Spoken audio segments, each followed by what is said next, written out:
Назовите мне хотя бы одну рекламу Zara. Скорее всего, не вспомните. Потому что Zara почти не рекламируется. Nike тратит на маркетинг миллиарды долларов. H&M — около 5% выручки. Большинство модных брендов — от 3 до 8%. Zara — примерно 0,3%. И при этом это крупнейшая фэшн-сеть в мире. Компания, чей владелец Амансио Ортега несколько раз становился самым богатым человеком планеты, обгоняя Билла Гейтса. Как бренд, который почти не покупает рекламу, заставляет миллионы людей заходить в магазины снова и снова? И самое интересное, к концу этого видео вы поймете, что Zara продает не одежду и даже не тренды. Она продает чувства, из-за которого люди покупают вещи, которые вообще не собирались покупать. И когда вы начнете замечать, как именно работает эта система, вы уже не сможете смотреть на магазины одежды так же, как раньше. Так что если вам интересны скрытые механики брендов, маркетинга и поведения людей, подписывайтесь. Потому что дальше мы разберем систему, которую конкуренты Zara пытаются повторить уже десятилетиями. Все началось с человека, который даже не закончил школу. Будущий миллиардер бросил ее в 14 лет. Вряд ли тогда кто-то мог представить, что именно он однажды изменит всю мировую индустрию моды. 1963 год. Испания. Небольшой город Ла-Корунья. 14-летний Амансио Ортега бросает школу, потому что семье нужны деньги.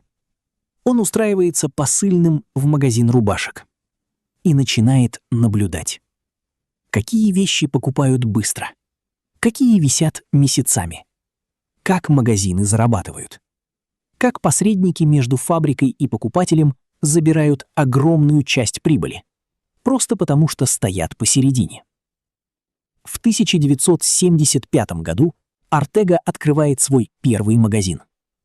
Он хотел назвать его «Зорба», но название уже было занято.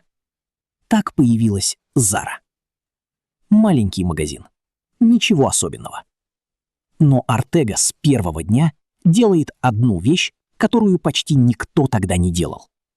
Он разговаривает с покупателями. Что вам нравится? Что неудобно? Чего не хватает? Что вы хотели бы купить, но нигде не находите? А потом это появляется на полке. Иногда уже через несколько дней. Это была не просто хорошая работа с клиентами. Это была основа будущей системы Zara. Но проблема была не только в одежде. Проблема была в том, что вся модная индустрия десятилетиями работала почти вслепую. Именно это Zara и решила изменить. Дизайнеры создают коллекцию. Потом показы. Потом заказы. Потом фабрики. Потом склады. Потом магазины. От идеи до полки могло пройти полгода. Иногда целый год. И все это время бренды буквально гадали, что люди захотят носить. Иногда угадывали, иногда нет. И тогда одежда уходила на распродажи со скидками в 70%. Компании теряли миллиарды. Но Zara сделала иначе. Она сократила цикл с месяцев до 2 недель. 14 дней. От идеи до магазина. Для индустрии того времени это звучало почти невозможно. И вот момент, который до сих пор сводит конкурентов с ума. Пока одни бренды ждали полгода или даже год, Zara научилась делать это всего за 2 недели. Как? Первое. Компания держала производство максимально близко к Европе. Да, это дороже, чем шить все в Азии, но зато быстрее.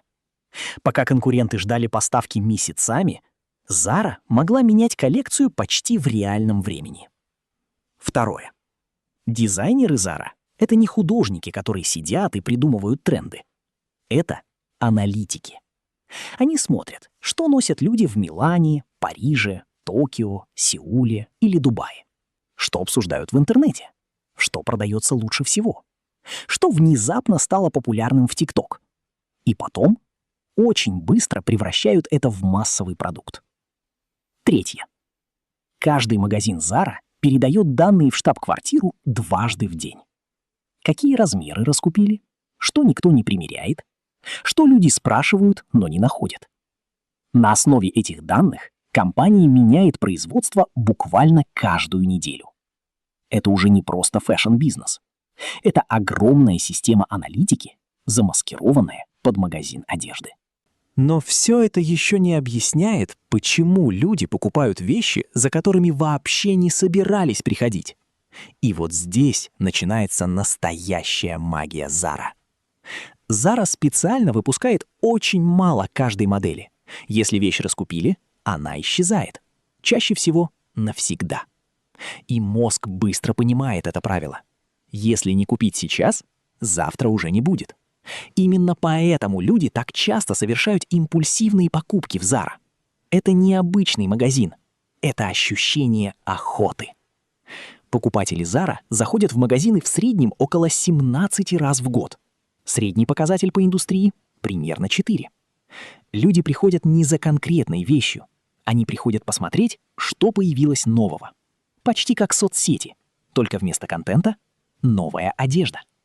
Но есть еще одна причина, почему Zara выглядит дороже, чем стоит на самом деле. И большинство людей даже не замечают ее. Дело не в одежде. И даже не в цене. Дело в том, где Zara размещает свои магазины. Zara почти не тратит деньги на классический маркетинг, потому что ее главная реклама — это расположение магазинов. Самые дорогие улицы мира. 5-я авеню, Оксфорд-стрит, Елисейские поля. Места, где каждый квадратный метр стоит целое состояние. Но Zara платит за это не просто так. Психологи называют это эффектом ореола. Когда Zara стоит буквально рядом с Луи Виттон, Прада или Шанель, часть премиальности этих брендов автоматически переносится и на нее. Мозг делает это почти автоматически. Если бренд находится рядом с люксовыми магазинами, значит, он тоже должен быть особенным. Именно поэтому Zara может выглядеть дороже, чем стоит на самом деле. И даже в странах, где официальные магазины Zara закрывались или менялись, люди продолжали искать бренд через маркетплейсы, перепродажи и поездки за границу. Потому что Zara продает не просто одежду. Она продает ощущение, что ты выглядишь дороже, чем заплатил на самом деле. До этого момента все выглядело как идеальная бизнес-машина. Но у нее была цена. И со временем эта цена становилась все заметнее. Fast fashion — одна из самых загрязняющих индустрий в мире. Одежду покупают, носят несколько раз и выбрасывают. Производство ускоряется. Коллекции меняются бесконечно. Потребление становится почти мгновенным. И чем быстрее работает система, тем сильнее давление на производство. В 2013 году в Бангладеш обрушилось здание Рана Плаза. Погибли более 1000 человек. На фабриках внутри шили одежду для множества мировых брендов. После этой трагедии весь мир начал задавать вопрос: кто на самом деле делает нашу одежду? И в каких условиях? Zara тоже оказалась под волной критики. Компания начала проводить аудит поставщиков, публиковать данные о фабриках, делать заявления об экологии и условиях труда. Критики говорили: это просто пиар. Защитники отвечали: индустрия хотя бы начала меняться. Правда, как обычно, оказалась где-то посередине. Но эта история показала одну важную вещь. Даже самая эффективная бизнес-модель не может существовать вечно, не отвечая на вопросы общества. И Zara пришлось меняться вместе с миром. И вот мы подошли к ответу на главный вопрос этого видео. Почему люди возвращаются в Zara снова и снова? Почему бренд, который почти не рекламируется, стал крупнейшим в мире? Так в чем же настоящий секрет Zara? Не в рекламе, не в цене и даже не в дизайне. Секрет в скорости реакции. Обычная мода говорит: вот тренд сезона, носите это. Zara говорит иначе. Покажите, что вам нравится, и через 2 недели это будет висеть в магазине. Обычные бренды пытаются угадать рынок. Они производят много и надеются, что покупатель захочет именно это.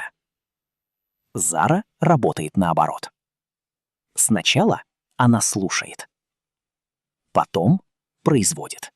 Именно поэтому каждый магазин Zara стал частью огромной системы обратной связи. Компания постоянно получает сигналы от миллионов покупателей. Что нравится, что не нравится, что раскупают быстрее всего, что остается висеть на вешалках. И именно поэтому люди возвращаются туда снова и снова. Потому что Zara создает ощущение, что магазин постоянно живой, будто там всегда есть что-то новое именно для вас. Именно в этом и заключается ее главное преимущество.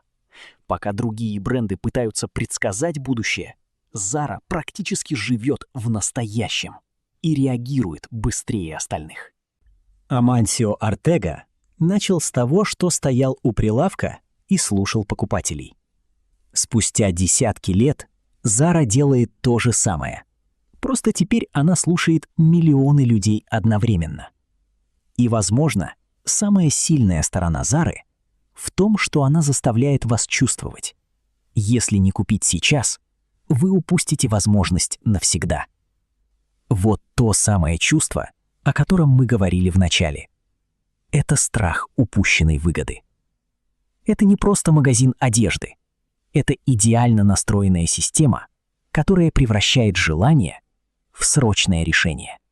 Если вам интересны такие истории, подписывайтесь. В следующем выпуске разберем Red Bull, компанию, которая превратила обычный энергетик в один из самых влиятельных медиабрендов в мире. И самое странное, возможно, Red Bull вообще никогда не продавал напитки. А пока напишите в комментариях, какая самая дорогая, странная или до сих пор не ношенная вещь лежит у вас в шкафу? И главное, зачем вы ее вообще купили?